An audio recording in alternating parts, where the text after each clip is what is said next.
someone seeing? What can you tell me about her? I was going to see Naomi. She's a 24-year-old woman who gave birth to a baby boy yesterday. She's delivered a baby boy who weighed 4.02 kilos and sustained a first-degree tear during her delivery that didn't need sutures and had PPH. Is there any particular reason why you want to see Naomi? Well, her baby's 4.02 kilos, which means that she might have more problems with her muscles. And is there anything else that you've read in the chart? Well, the chart said that she had a first-degree tear and also a PPH. Do you know what PPH means? No. Do you know where you might be able to look it up? I'm not sure. So PPH means postpartum hemorrhage. So that means Naomi's placenta may have ruptured or the membranes may have been damaged, and that could have led to blood loss during her delivery. Right. Yeah, I did read that she lost some blood in her delivery. She's also getting an iron transfusion today, but I think that was for anemia and not blood loss. Is there anything else that you've read in the chart about Naomi's delivery that could be relevant for us today? I don't think so. What about in her birth record? She might have. Do you remember? I've shown you before. I can show you again where it is. Is there anything else that you've read in the chart that could be relevant? Like maybe the bed chart? I didn't see anything in her notes. Okay. All right. So anything else in the chart that might be relevant? So thinking past medical history or medication? She had gestational diabetes. She's on metformin. I checked that. It's a diabetes medication. Is she on any other medications at all? Yeah, she's on paracetamol. She's also has oxycodone, but I don't think she's had that yet. They're both pain relief, I think. Okay. And what about medications maybe during her labour? Oh yeah. I think she had an epidural. Okay. Yeah. So what do you want to ask Naomi then? I want to ask you the usual stuff about, like a pelvic floor, and is she feeling tired today? Okay. And what do you mean by usual stuff about pelvic floor? Or if she leaks urine when she coughs or sneezes. Any other questions you want to ask about that? Yeah, I mean, if she rushes to get to the toilet or if she has like a prolapse. Okay, and is there any other special questions that you might want to ask? Yeah, I'd ask about any pins and needles or numbness after the epidural. Any other questions you want to ask with that? I don't think so. So what does an epidural affect? The nerves to block pain. Yeah, so you mentioned pins and needles and numbness. Yep. Is there anything else that an epidural might affect with the nerves?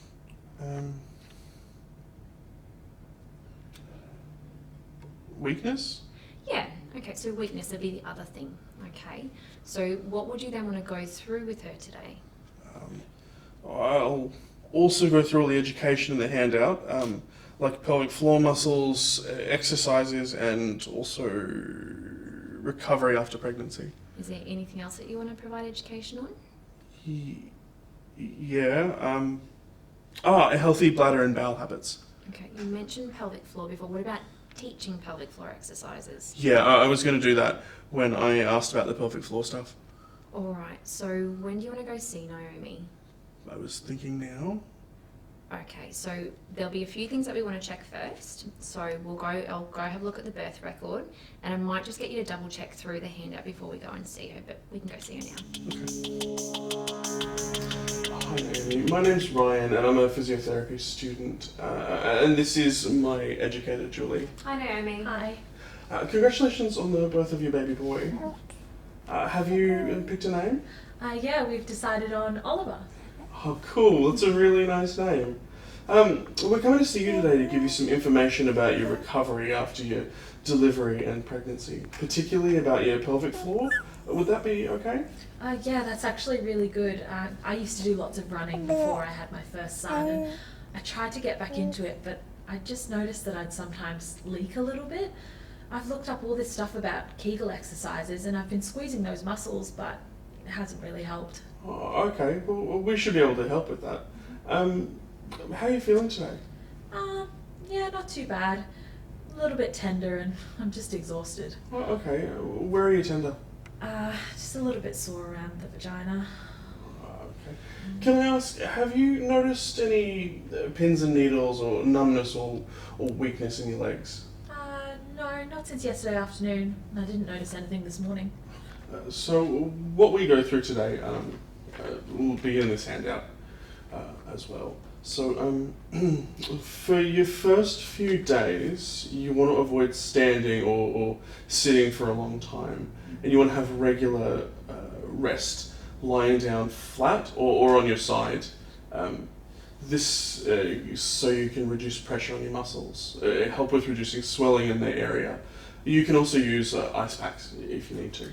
Oh yeah, the nurses gave me some last night and this morning. Oh, that's good. It's so that you can help with also reducing swelling down there around the vagina, and also help with pain if you have any. You can support around the vagina too when you cough, sneeze or laugh. It's again to reduce pressure around the area. Ryan, is there anything Naomi needs to be aware of about the ice? Make sure that you wrap it up so you don't have it directly against your skin. It could burn the skin. Yeah. And also just use only for about 20 minutes. You can do this every few hours. Yeah. This is a model of your pelvis. So this is the pubic symphysis at the front, just this joint sort of here. So these two big joints at the back are your SIJs. And this is sort of where your tailbone and your spine sits. Yep. So all these muscles in here, this whole group of muscles, is your pelvic floor. They attach sort of at the front, and then through the side and around the back. Yep. So they support sort of all these joints down there, so they can help with control of your bladder and bowels and help support everything inside you. They also work with your deep tummy muscles to support your pelvis and your back. Interesting. Yeah. And have you noticed any problems with weeing or not making it to the toilet on time? Well, I guess maybe I would leak a little bit of wee when I was laughing or coughing when I had Liam, my first son. Yeah. It started to get better, but then when I fell pregnant again, it started again. But that's normal, right? Yeah, it does happen a lot. And so what about any feelings of heaviness or pressure down there?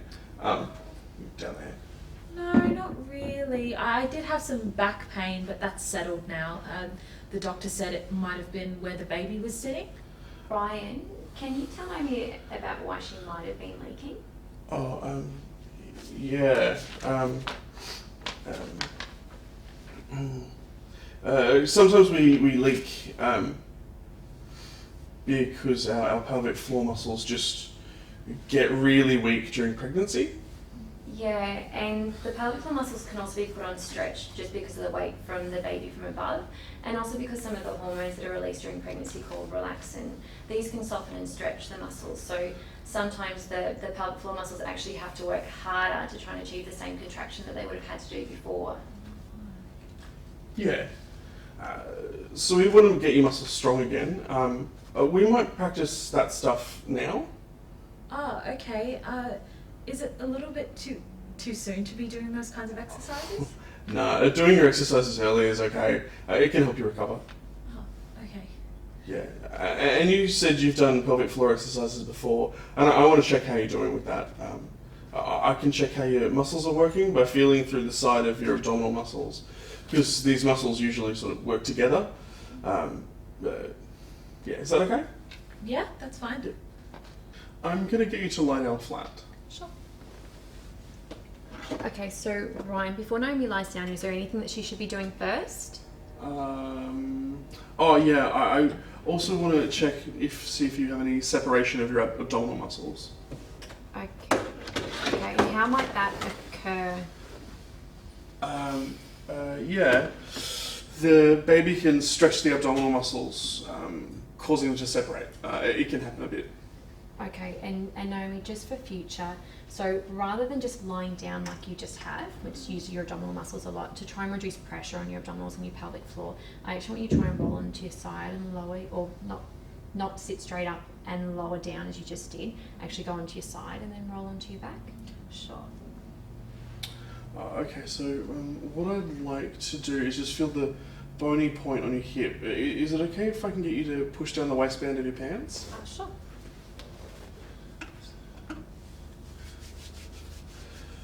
Okay, what I'd like to... can I get you to bend your knees up as well? Sure. Thanks. Okay, so what I'd like you to do is show me how you've been practicing your exercises. Yeah, so I've been going like this.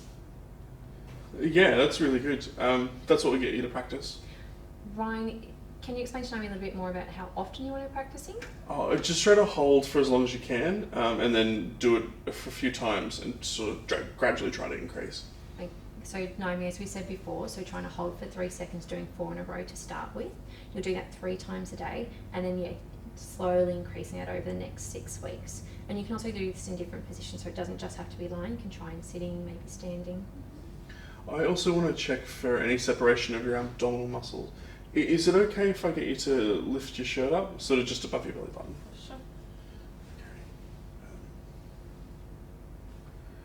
Okay. And can I get you to lift your head off the bed? Okay, and relax. And lift your head. Okay, and relax. Okay, that felt okay. And no separation that I could palpate. So is it alright if I just double check, Naomi? Yeah.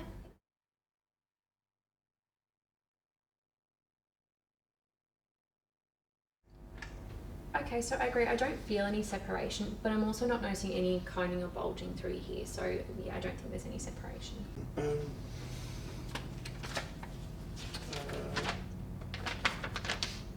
Do you want to sit back up again? Sure. It's also important to get into good habits for your bladder. If you've been to the toilet, you may have seen the picture on the back of the toilet door. It's in your pamphlet here. Oh yeah, I think I saw that this morning. Yeah. So this position, with having your knees higher than your hips, leaning forward with your back straight, can help make it easier to go. So you shouldn't feel that you need to strain. Sometimes a footstool might help if you help keep you more relaxed too. Also, drinking around 2 litres of water or fluid each day can help. And trying to have lots of fibre. That's usually by trying to have your 2 serves of fruit and 5 serves of vegetables per day. Is there anything else Naomi might need to consider about her fluid intake?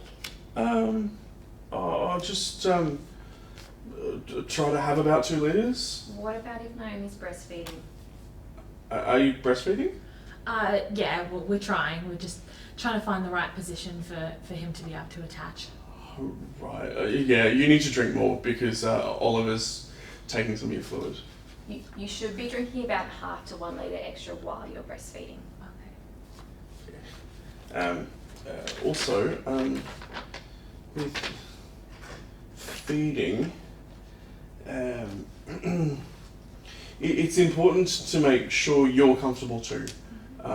We want to try and find a supportive chair to stay comfortable when you're feeding. It's also good to have some cushions or towels to be able to support your lower back if you need to, and also on your lap to help support him and to bring him closer to you, as well as making sure you keep your shoulders back and try not to look down for long periods. This is to help stop you from getting sore and stiff through your chest and your shoulders and your neck. Yep. It's also important to try to reduce pressure through your abdomen, at least for the first 6 weeks. This can be with lifting, pushing and pulling. So you want to try to avoid lifting anything heavier than your little boy This would include your other son. Okay, but Liam does like to be picked up still sometimes. Yeah, it'd be a good idea to start doing that. Is there anything you can suggest to help with Liam? Yeah, I guess you can get Liam to crawl up onto your lap for cuddles, or climb up somewhere higher so you don't have to bend down so far. Yeah. Well, you also want to avoid pushing, pulling activities like heavy housework, like sweeping or mopping or vacuuming or carrying the shopping inside. Sure. Tom's going to be home for a couple of weeks anyway, and my in-laws live pretty nearby, so. Right. And what about baby stuff, like changing nappies or bathing? Do you have any stuff like that? Oh yeah, we've got a changing table, and we've got one of those little like baby baths on wheels, but we were kind of thinking about just using the laundry sink for the first couple of weeks maybe. Yeah, that sounds like a good idea. You want your change table and baby bath height to be sort of just below elbow height. This way you don't have to bend over, so you can protect your back. Yeah. Also, when you do any of this stuff, you want to turn on your pelvic floor and your deep tummy muscles to help support picking up Oliver. You want to be close to him and bend down there and bend your knees and hips and keep him close to you so that you look after your back. Sure. Yeah. What about exercise? Is there anything you want to get back to? Well, I'd really like to get back into running. I tried to get back into it after a couple of weeks last time, but I just found that I'd be wetting myself a little bit. Oh, that's right. Well, you don't want to start doing that for 6 weeks. If your first 6 weeks you only want to walk, well, you can do that straight away. But you want to be gradually building up to being able to walk, say, 30 to 60 minutes per day by about 6 weeks. This is to help you recover. Yeah, you can start to do more strenuous exercise after this. Ryan, when can Naomi start running again? So about 6 weeks. Are you sure? Actually, you don't want to start doing any high impact exercise like running for at least 3 months. I can't start running again for 3 months? That's right, Naomi. After 6 weeks, your muscles are just starting to recover after pregnancy and labour. You may feel strong enough to start running, but your connective tissue, like your ligaments, are still recovering, and that could increase your risk of prolapse by starting exercise too early. And this could be the reason why you started to notice you're having some problems with leaking when you started to return to exercise so early last time. Okay. So that's what we wanted to go with you today. Is that okay? Yeah, I think you've covered everything. Okay, well, thank you for letting us come and see you, and congratulations again. Okay, so Ryan, how do you feel that went? Yeah, I think it went okay. Okay, and what were your main findings on assessment? She's not very good at pelvic floor exercises. She can't hold on for very long, but you said that would get better. But that makes sense why she said she was leaking urine when she was running and stuff. Okay, so did it make sense how I explained that to Naomi? Yeah, it makes sense. Okay, so what about how she was practicing her pelvic floor exercises before? Yeah, well, she wasn't very good at them. I think, she got better with practice. Okay, and so did you notice a difference between how Naomi was describing her pelvic floor compared to what we were feeling when we were palpating her transverse abdominis? Yeah. Yeah, I mean, I think they're pretty much the same. Well, not quite. So Naomi could report that she could feel a lift, but she didn't feel it was very strong. So she felt they let go quite quickly. Compared to what we were feeling with her abdominal muscles, she could almost hold double the time with that. So the transverse abdominis and the pelvic floor can activate together, but that's not always the case. And sometimes the strength and endurance can be different, and that's what we found today. So this is why transverse abdominis is not a very accurate way of being able to assess the pelvic floor. So if we were worried about Naomi, we might arrange a one-on-one follow-up with a women's health physiotherapist who could complete a more accurate assessment of the pelvic floor. And that would be by doing a vaginal assessment once she's had time for her tissues to heal, or doing an ultrasound assessment. Does that make sense? Yeah, that makes sense. Okay, so is there anything else that you would have liked to have practiced today? I mean, because she isn't very good at it, probably practicing more would be good. Maybe with like getting in and out of bed and stuff. Yeah, and I think that would be a good idea. What's your plan then for Naomi from here? Well, she was leaking before and it didn't seem to worry her too much. But if she would come back again, I mean, we might be able to help her get stronger if she wants to. So do you think we should be arranging follow-up for her? I didn't check that, but I can go back and ask. Is there anything we might want to check before? Well, no, you have just said that you'll probably go and ask her, so that's fine. Do you know where she lives? I can't remember that, but I can check. Yeah, I think that'd be a good idea, because before you go back and see her, we can make sure that she has either local services or what could be available for her, so we can give her that information before we go back and see her. Is there anything else that you want to do? No, I think that's it. Okay. Yep. So when you do a chart, just let me know that you've done it before you put it in, okay? Yeah, I'll do her notes so then you can check them. Yeah. Okay, great.